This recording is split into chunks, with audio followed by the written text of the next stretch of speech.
How did powerful medieval abbesses defy church norms? Imagine a woman leading a religious community, making decisions usually reserved for men, and even controlling land and money. It sounds surprising, but some women in medieval times did just that.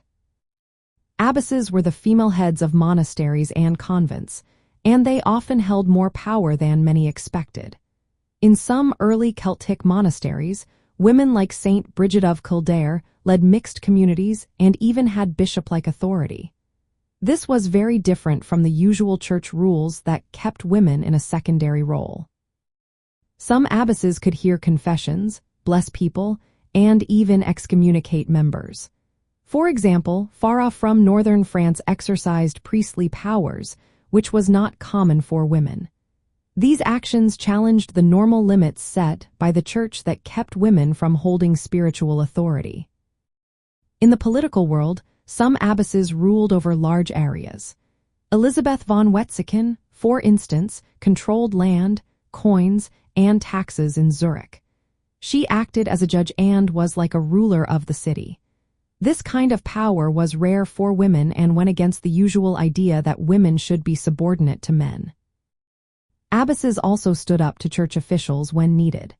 Hildegard von Bingen, a famous 12th century abbess, once refused to follow the archbishop's orders about burying an excommunicated man. She defended her community's rights and kept the grave open until the archbishop died.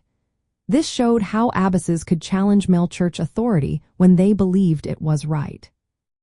Some abbesses held a special title called prelate nullius, which meant they had authority similar to bishops over their territory. Héloïse, a 12th century abbess and scholar, had this rank, giving her independence to run her community without outside interference. Over time, the church tried to limit abbesses' spiritual power. From the 7th to the 10th century, church leaders issued rules to restrict their rights to preach or administer sacraments. Still, many abbesses used their land, intelligence, and connections to keep influence. They often navigated these restrictions carefully, asserting their authority when needed. So, powerful medieval abbesses defied church norms by leading mixed communities, controlling land and cities, standing up to church officials, and even holding titles similar to bishops.